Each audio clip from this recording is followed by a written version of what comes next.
Hello friends, जय माता दी। कैसे हैं आप सब दोस्तों। हनुमान चालीसा में लिखा हुआ है, संकट कटे मिटे सब पीड़ा, जो सुमिरे हनुमत बलबीरा। जय सिया राम, जय जय सिया राम, जय सिया राम, जय जय हनुमान।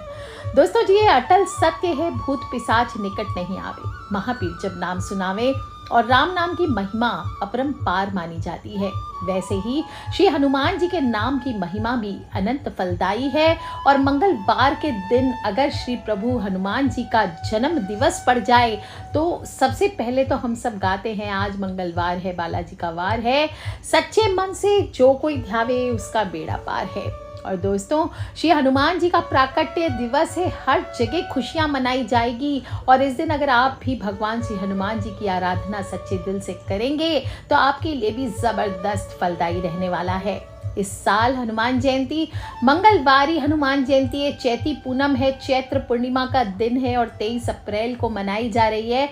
जो भी भक्त सच्ची श्रद्धा और भक्ति से बजरंगबली का पूजन करेंगे उन्हें भगवान श्री हनुमान जी के दर्शन अवश्य होंगे, उनके होने का आभास आपको जरूर होगा। कलयुगी देवता हैं और बिल्कुल जागृत कहा जा सकता है। और तुलसीदास जी ने कलयुग में ही हनुमान जी की मौजूदगी का उल्लेख किया है।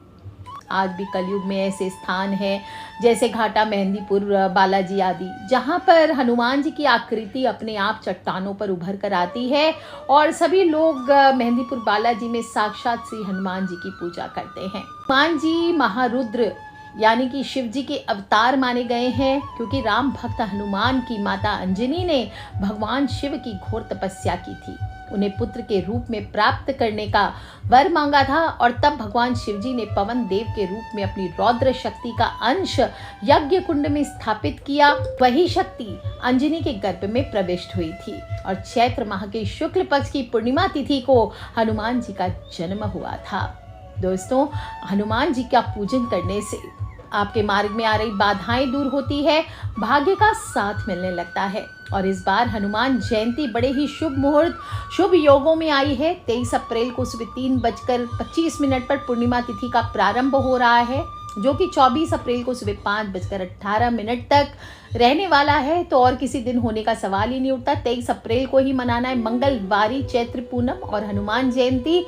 और शुभ मुहूर्त में आपको बता देती हूँ, 3-4 शुभ मुहूर्त है। वैसे तो सुबह का शुभ मुहूर्त है सुबह 9:03 से दोपहर को 1:58। दूसरा है रात को 8:14 से रात को 9:35 तक। इसके अलावा भी आप ब्रह्म मुहूर्त में पूजा कर सकते हैं 4:20 से लेकर 5:04 पर। और अभिजीत मुहूर्त जो लोग दोपहर को करना चाहते हैं वो 11:53 से दोपहर को 12:46 तक कर सकते हैं। हनुमान जी का जन्म चैत्र मास की पूर्णिमा तिथि मंगलवार के दिन मेष लग्न वज्र योग चित्रा नक्षत्र में हुआ था। और त्रेता युग में ये शुभ संयोग बना था जब हनुमान जी इस दिन जन्मे थे। और सेम टू सेम काफ़ी सारे मेलों के साथ 2024 में त्रेता युग जैसे संयोग बन रहे हैं। मंगलवार होने के साथ साथ नक्षत्र वज्र योग और मेष लग्न के योग भी बन रहे हैं। मेष राशि में बुध और सूर्य की युति से बुध आदित्य योग बन रहा है। मंगल के अपनी उच्च राशि मीन में होने से मालव्य राज योग बन रहा है। और शनि के मूल त्रिकोण राशि में होने से शश राज योग का निर्माण हो रहा है। तो मंगलवार होने के साथ साथ रवि योग चित्रा नक्षत्र भी है और मीन राशि में ग्रहों का जमावड़ा लग रहा है, जिससे पंचग्रही योग बन रहा है। बहुत सारे हैं तो मैं ज़्यादा डिटेल में नहीं बताऊंगी, बस ये बता देती हूँ कि ज़बरदस्त राज योग है दोस्तों। और 3 राशि तो ऐसे हैं जो कि मालामाल होने से इनको कोई नहीं रोक सकता, राज योग इनका आ रहा है।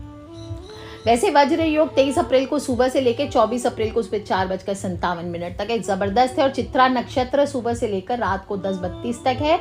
तो इस दिन आपको क्या करना है, सबसे पहले सभी पूजा सामग्री अगर आप घर पे पूजा कर रहे हैं तो इकट्ठी कर लीजिए। लिस्ट मैंने दे दिया है। चौकी ले लीजिए बिछाने के लिए, लाल कपड़ा, एक लोटा ले लीजिए, लाल लंगोट, जनेऊ, चोला, जो भी आप चढ़ाना चाहते हैं, एक पानी का कलश, नारियल आदि ले लीजिए कलश स्थापित करने के लिए।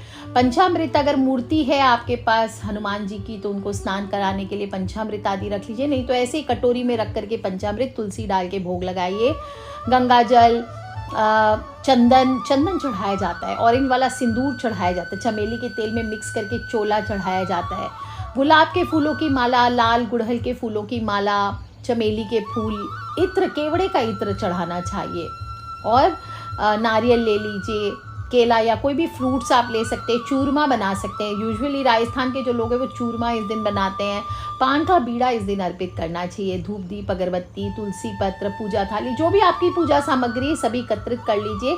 और हनुमान जयंती के दिन सुबह सुबह जल्दी उठे। कोई भी त्यौहार है थोड़ा जल्दी उठना चाहिए, इससे आप पूरा दिन एंजॉय कर सकते हैं। सूर्योदय के 2 घंटे के अंदर अंदर उठ करके सबसे पहले अपने दोनों हथेलियों के दर्शन करें, धरती माँ को प्रणाम करें और इससे भगवान विष्णु और महालक्ष्मी का आशीर्वाद मिलता है। इस माता सरस्वती आपकी जिह्वा पर विराजमान होती हैं और सभी कामों से निवृत्त होकर के अपने घर की साफ सफाई आदि आप अपना स्नान आदि कर लीजिए। तीर्थों में स्नान कर सकते हैं। चैत्र पूर्णिमा है, ऐसे भी इतनी गर्मी हो चुकी है, नदियों में स्नान करने का आनंद ही अलग है। और स्नान करने के बाद साफ सुथरे वस्त्र आपको धारण करने हैं। ऑरेंज हो, केसरिया हो, लाल हो, ये कलर के वस्त्र, पीले आप धारण कर सकते हैं। नीले काले वस्त्र धारण ना करें। 1 लोटा जल सूर्य भगवान को चढ़ाएं। ओम सूर्याय नमः, ओम आदित्याय नमः, ओम भास्कराय नमः बोलते हुए उसमें लाल पुष्प, कुमकुम, चावल डाल करके आप सूर्य देव को जल अर्घ्य दे सकते हैं। इस उपाय से मनुष्य को समाज में प्रसिद्धि भी मिलती है। और इसके बाद दक्षिण मुखी होकर के 1 लोटा जल ओम सर्वेभ्यो पितृभ्यो नमो नमः बोलते हुए पितृ के निमित्त। अब अपने पूजा स्थल पर आ जाइए। हनुमान जी की पूजा कर सकते हैं और नहीं तो घर के मंदिर में करना चाहें तो घर के मंदिर में कीजिए, नहीं तो किसी मंदिर में जा कर के भी आप कर सकते हैं जो सिद्ध हनुमान पीठ हो, वहाँ जाइए। और अगर आप व्रत रखना चाहते हैं तो पवन पुत्र का स्मरण करते हुए व्रत का संकल्प लेना चाहिए। इसके बाद घर में अगर पूजा आरंभ करें तो घर में लकड़ी की चौकी है, उस पर एक कपड़ा बिछा करके हनुमान जी की मूर्ति या फोटो रख लीजिए, लाल आसन लगा लीजिए। और हनुमान जी की फोटो या मूर्ति ऐसे लगानी चाहिए कि हनुमान जी दक्षिण दिशा की ओर देखते हुए दिखाई दे रहे हो। इससे विरोधियों पर आपको विजय प्राप्त होती है। अब जल का आचमन कर लीजिए और अनामिका उंगली से सिंदूर लगाना चाहिए। कुछ लोग बीच की उंगली यूज़ करते हैं भगवान के देवी देवताओं की पूजा में, ये आपको दुर्भाग्य को बढ़ाता है, तो कभी भी बीच की उंगली यूज़ ना करें।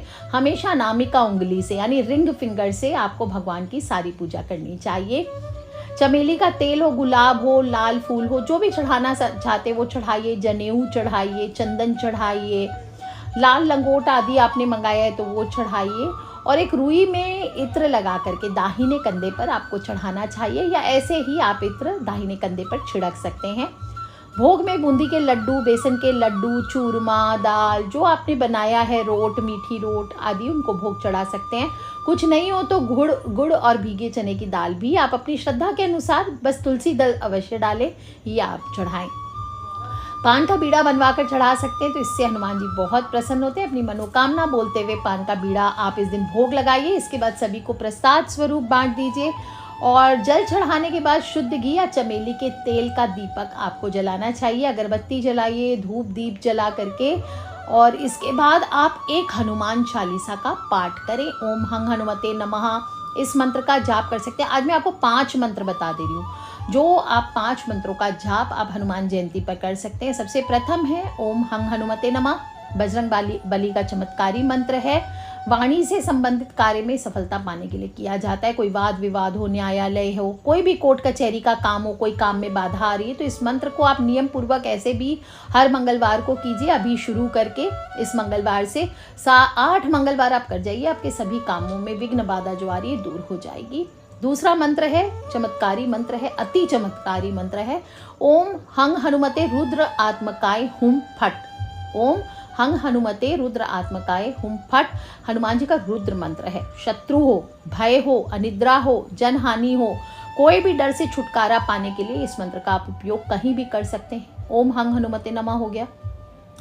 अच्छा, इसके अलावा जो लोग बीमार रहते हैं, बहुत सारी मुसीबतें, बार बार कोई शत्रु हो आपके ऊपर कुछ डाल देता है, नकारात्मक ऊर्जाएं आपको परेशान करती है, बीमारियां घेर कर रखती है, तो सीधा सीधी ना से रोग हरे सब पीरा जपत निरंतर हनुमत वीरा, इस आप श्लोक का उच्चारण कर लीजिए। या फिर ओम नमो भगवते आंजनेयाय महाबलाय स्वाहा, ओम नमो भगवते आंजनेयाय महाबलाय स्वाहा, या फिर ओम नमो हनुमते रुद्र अवताराय सर्व शत्रु संहारणाय सर्व रोग हराय सर्व वशीकरणाय रामदूताय कुरु कुरु। इस मंत्र का आप जाप करके स्वाहा लगाकर हवन कर सकते हैं। दोस्तों ज़बरदस्त मंत्र है, कोई भी एक मंत्र उठा लीजिए। और चैती पूनम है यानी चैत्र पूर्णिमा है और मंगलवारी चैती पूनम है, तो इस दिन इन मंत्र को आप कम से कम अपने जो भी रुद्राक्ष की माला है या स्फटिक की माला है, काले हकीक की माला है, जो भी अभिमंत्रित माला आपके पास है, उससे आप इसका पाठ कर लीजिए। 108 मंत्र का आपको जाप करना है। असाध्य ज्वर हो, शत्रु हो, किया कराया हो, रोग दोष हो, अनिद्रा हो, नींद नहीं आती रात में, लोग आपके मान सम्मान की हानि कर रहे हैं, लोग आप पर दुश्मनी कर रहे हैं, अटैक कर रहे हैं, वो सब दूर हो जाएगा। दोस्तों इसके अलावा भी अगर वैवाहिक जीवन में प्रॉब्लम्स ज़्यादा है, मैरिड लाइफ में प्रॉब्लम्स आ रही है, संतान पर, फैमिली लाइफ में प्रॉब्लम्स आ रही है, बच्चे पर संकट का साया मंडरा रहा है, तो आपको ओम नमो हनुमते आवेशाय आवेशाय स्वाहा इस मंत्र का उपयोग कर सकते हैं। ओम नमो भगवते हनुमते नमः इसका उपयोग कर सकते हैं। और हनुमान अंजनी सुनो वायुपुत्र महाबल, सर्व वशी करनाए रामदूताय स्वाहा। कोई भी डील के लिए जा रहे, कोई इंटरव्यू के लिए जा रहे हैं, तो इस मंत्र का आप ज़्यादा से ज़्यादा जाप कीजिए। ये सभी बहुत ही शक्तिशाली मंत्र हैं और हर कष्ट को दूर करने में सक्षम है। और कुछ नहीं तो आप हनुमान जी के 12 नाम भी आज इस दिन जाप कर सकते हैं। हनुमान अंजनी सुत वायुपुत्र महाबल रामेष्ट फागुन सखा पिंगाक्ष अमित विक्रम उदधीक्रमण सीता शोक विनाशन लक्ष्मण प्राणदाता दश ग्रीव दर्पहा, इस मंत्र का आप जाप कर सकते हैं। हर नाम की अलग महिमा है और हर नाम अलग तरीके से भी प्रयोग किया जा सकता है। इसके बारे में मैंने पहले विस्तृत वीडियो दिया हुआ है, अगर आपने नहीं सुना है तो आप सुन सकते हैं, आगे फिर कभी फिर बताऊंगी। और ये 12 नाम जब आप एक साथ संयुक्त रूप से ले लेते हैं, आपके जीवन में बहुत तरह के लाभ प्राप्त होते हैं। 10 दिशाओं से हनुमान जी आपकी रक्षा करते हैं। और सुबह सुबह और रात में सोने के पहले आप ये 12 नाम का प्रयोग कर सकते हैं। कोई नए काम का आरंभ कर रहे हैं, कोई यात्रा में जा रहे हैं, तो ये 12 नाम का प्रयोग कीजिए। आप चाहें तो पीले कागज पर लाल रंग से ये 12 नाम लिख करके अपने घर के मुख्य द्वार पर चिपका सकते हैं, अपने पूजा स्थल पर रख सकते हैं, आपके घर की सुरक्षा होगी। आप चाहें तो इसे भोजपत्र पर अष्टगंध से लिखकर इसे गले में लॉकेट की तरह धारण कर सकते हैं। दोस्तों गजब की महिमा है ये 12 नामों की। हनुमान अंजनी सुत वायुपुत्र महाबल रामेष्ट फागुन सखा पिंगाक्ष अमित विक्रम उदधीक्रमण सीता शोक विनाशन लक्ष्मण प्राणदाता दश ग्रीव दर्पहा। दोस्तों इसके बाद पूजा करने के बाद या फिर आप लेट सपोज आपने घर पे नहीं किया, मंदिर में करके आए हैं, तो आपको पूरे घर में आज के दिन सभी कमरों में शंख और घंटी जरूर बजानी चाहिए शाम के बाद। इससे नकारात्मक ऊर्जाएं, दरिद्रता बाहर चली जाती है, घर में लक्ष्मी का वास होता है, समस्त बाधाएं दूर होती है। और आज के दिन जो भी स्टूडेंट्स हैं हमेशा उपाय पूछते रहते हैं, स्टूडेंट्स के लिए उपाय, स्टूडेंट्स के लिए उपाय। तो जो छोटे बच्चे हैं स्टूडेंट्स, उनके लिए मैं कोई उपाय नहीं बताती हूँ। मेहनत, ऑनेस्टी, सच्चाई से पढ़ना ये उपाय है। और माता सरस्वती का ध्यान करें, चिंतामणि कवच धारण करें, ये सर्वश्रेष्ठ है। इसके अलावा जो बड़े बच्चे हैं वो जो जितने उपाय बताते हैं उसमें से कोई भी कीजिए, आपको सक्सेस मिलेगी। फिर भी स्टूडेंट्स आज के दिन कम से कम हनुमान जी के सामने एक चमेली के तेल का दीपक जला लीजिए, चमेली नहीं है तो नॉर्मल घी का जला लीजिए और उसमें एक चुटकी लाल सिंदूर डाल दीजिए और हनुमान जी को चोला चढ़ाएं। चोला चढ़ाना मतलब थोड़े से ऑरेंज सिंदूर में 2-3 बूंद चमेली का तेल डाल करके उनके बॉडी पर लेप किया जाता है या तिलक किया जाता है। इससे परीक्षाओं में सफलता आपको अवश्य मिलेगी। दोस्तों चैती पूनम है, उपाय पे उपाय बताना बनता है। और बजरंगबली से अगर आप अपनी किस्मत बदलने का आशीर्वाद चाहते हैं तो मंगलवारी चैती पूनम के दिन आपको अपने हाथों से लाल गुलाब की माला बना करके हनुमान जी को अर्पित करनी चाहिए और वहीं बैठ करके राम रामेति रमे रामे मनोरमे सहस्त्र नाम तत्तुल्यम राम नाम वरानने इस मंत्र का जप कर डालिए। देखिए श्री हनुमान जी आपके ऊपर, श्री राम जी की कृपा से आपके जीवन की सभी कठिनाइयों को दूर कर देंगे। और हनुमान जी को जब गुलाब की फूल की माला पहना देंगे तो आप उनके दाहिने कंधे पर, जैसे मैंने बताया, आप इत्र ज़रूर छिड़के। इत्र 2 आपको पूजा शॉप में भी मिल जाएगी, केवड़े का इत्र। अभिमंत्रित इत्र लेने की कोई आवश्यकता नहीं है, जिनके पास अभिमंत्रित है वो अभिमंत्रित चढ़ाइए। और जब आप वहाँ से लौट कर आएंगे हनुमान जी के मंदिर से तो आपको एक टोटका कर लेना है। क्या करना है, हनुमान जी की जो चढ़ाई गई माला है उसमें से आपको एक पुष्प अपने साथ लेकर के आना है। मांग लीजिए पंडित जी से कि उसमें से, माला में से दे दीजिए एक पुष्प और फिर उसको आप पीछे मुड़ कर नहीं देखें। इसके बाद सीधा आप अपने घर आ जाइए और एक लाल छोटे से कपड़े में लपेट कर अपने धन रखने के स्थान पर या तिजोरी में रख दीजिए। दोस्तों चैती पूनम है, पीपल की पूजा का भी विधान आता है। साक्षात श्री हरि का वास बताया गया है, सभी देवी देवताओं पितृ का वास होता है पीपल में। और जल चढ़ाते हैं इस दिन, तो आपके सभी प्रकार की सुख सुविधाएं आपको प्राप्त होती है। और इस दिन आप पीपल के नीचे सरसों के तेल का दीप जला करके ओम रामदूताय नमः इस मंत्र का भी जाप कर सकते हैं। 11 पत्ते पीपल के ले सकते हैं, उसको साफ जल से धो के पोंछ लीजिए। कटे फटे पीपल के पत्ते ना हो, ध्यान रखें। इस पर चंदन या कुमकुम से श्री राम का नाम लिखें, राम राम लिखें, और फिर इसकी पत्तों की माला बनाकर हनुमान जी को चढ़ा दीजिए। देखिए इस उपाय से कैसे आपको दुखों से मुक्ति मिलती है। और अगर पीपल नहीं मिलता है तो आप बरगद के पत्ते से भी उपाय कर सकते हैं। आप चाहें तो एक बरगद का पत्ता लेकर उसे धो पोंछ करके बिना कटा फटा पत्ता हो हनुमान जी के सामने रख दीजिए, दिन भर रहने दीजिए, उस पर राम राम लिख करके, और अगले दिन सुबह उसको आप उठा करके अपने पर्स या तिजोरी में रख दीजिए। दोस्तों एक कमाल का उपाय होता है। बाद में आप चाहे तो कोई और मंगलवार के दिन या किसी बड़े तिथि को आप वापस से उपाय रिपीट कर सकते हैं। पुराना पत्ता विसर्जित कर दीजिए, नए पत्ते से आप दोबारा उपाय कर सकते हैं। हनुमान जी का जन्म उत्सव है और हनुमान जी के मंदिर में आज के दिन लाल लंगोट हो, झंडा हो, ये दान करते हैं, सभी मनोकामनाएं पूर्ण होती है। लास्ट एक उपाय बता देती हूँ। एक 10 ग्राम चांदी का टुकड़ा ले लीजिए, या चांदी का कॉइन ले सकते 10 ग्राम का, और उस टुकड़े को आप रख दीजिए हनुमान जी के सामने, उसकी पूजा कर लीजिए। उसके सामने आपको 7 हनुमान चालीसा का पाठ करना है, और फिर उसे आप अपने घर के दक्षिण दिशा में, पूरे घर में घुमा करके उसको घर के दक्षिण दिशा में आपको इसको गाड़ देना है। आप देखेंगे अगर आपके घर में आप बहुत सारी आर्थिक तंगी से गुजर रहे हैं, आपके घर में धन की बरकत नहीं हो रही है, पैसों की समस्या से परेशान हो चुके, पैसा आता है टिकता नहीं है, बार बार खाली हो जाती है पॉकेट, तो आप एक बार सच्चे दिल से इस उपाय को करके देखिए दोस्तों। आप देखिए आपका घर कैसा कमाल का हो जाता है। और लास्ट बता देती हूँ कौन सी वो 3 राशियां हैं जिनके राजयोग बन रहे हैं इस साल हनुमान जयंती पर, और जिनको विशेष हनुमान जी की कृपा प्राप्त होगी। वो है मेष राशि वाले, मिथुन राशि वाले, वृश्चिक राशि वाले। तो दोस्तों लगे रहिए हनुमान जी को मनाने में। बाकी राशि वालों को भी बताने वाली हूँ क्या उपाय करने हैं अगले वीडियोस में, ताकि आप भी हनुमान जी को प्रसन्न कर सकें अपने अपने हिसाब से, अपनी अपनी राशि के अनुसार। आज के लिए इतना ही दोस्तों। खिलखिलाते रहे, मुस्कुराते रहे। Take care friends, love you all. जय माता दी, बम भोलेनाथ की जयकारा, शेरा वालिदा बोल साचे दरबार की जय, बजरंग बली हनुमान की जय, श्री राम जी महाराज की जय। हर महादेव शंभो।